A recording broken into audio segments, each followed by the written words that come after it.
Merci à vous. Parole à Anne Pateau.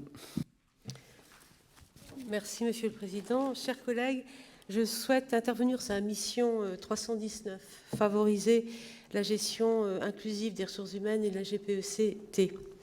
En fait, je souhaite mettre en lumière les appels à projets gestion prévisionnelle des emplois et des compétences territoriales qui ont été lancés en 2019 et 2020 et qui visent à encourager les démarches emploi-formation ancrées dans la réalité des bassins de vie et d'emploi.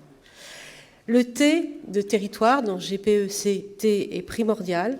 En effet, en complément de la démarche réalisée à un niveau régional pour observer et analyser les besoins de compétences des filières et y répondre, nous avons plus que jamais besoin d'une gestion territoriale au plus près des entreprises et des personnes.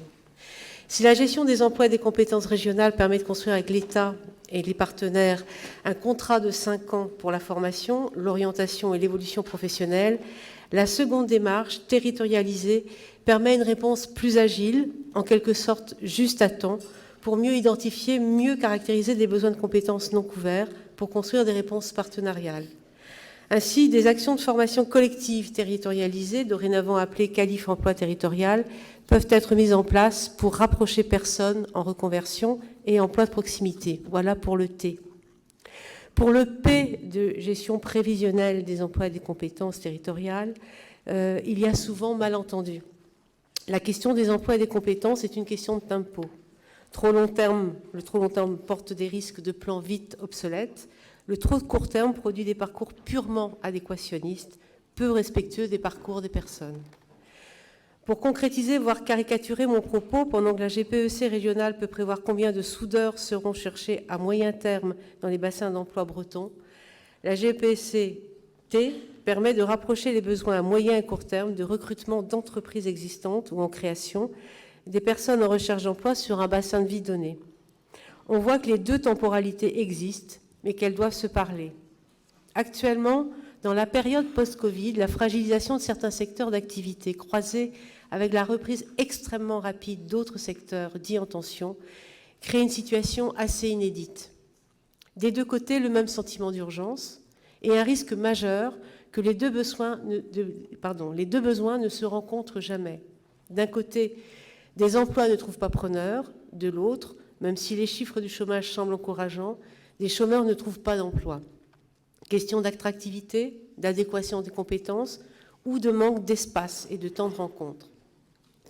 Dans la même perspective de gestion des emplois et des compétences, le dispositif transition collective initié par l'État cherche à anticiper et faciliter la transition de salariés d'un secteur d'activité vers un autre et vers une autre entreprise, vers un autre bassin d'emploi. Ce dispositif pourtant intéressant n'est pas monté en puissance, sans doute là aussi en partie à cause de la situation exceptionnelle de la pandémie, mais aussi parce que le chômage technique a compensé ou en tout cas a masqué ces difficultés de transition. L'annonce par le gouvernement fin septembre de son développement dans un plan de réduction des tensions de recrutement, c'est-à-dire 1,5 milliard après, à peu près, principalement à destination des PME, et sa simplification est sans doute une bonne nouvelle. En fait, si nous voulons réduire les tensions sur les recrutements et permettre des transitions professionnelles tout au long de la vie, nous avons donc plus que jamais besoin d'inscrire les politiques formation et orientation du Conseil régional dans des démarches de GEPCT.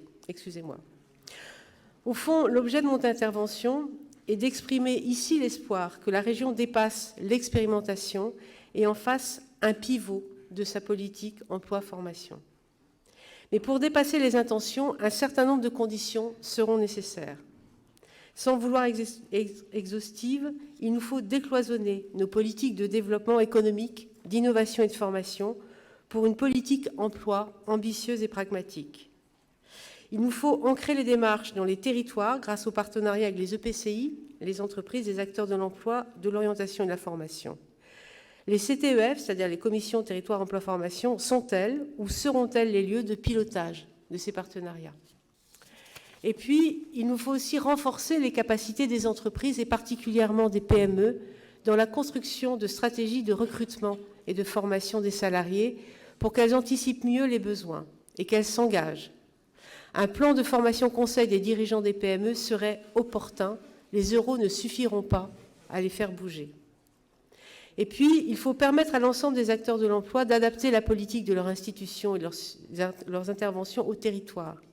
De ce point de vue, un dialogue renforcé avec Pôle emploi sur les territoires me semble être un axe qui facilitera le travail de terrain. Enfin, il nous faut fluidifier nos procédures pour que les dispositifs vertueux dans leurs intentions ne ralentissent pas finalement et inutilement la mise en œuvre des activités économiques et surtout des activités de recrutement. Le temps de l'activité économique doit être le métronome des procédures de la région. Pour cela, il nous faut faire confiance au territoire a priori et être exigeant quant aux résultats. Je vous remercie.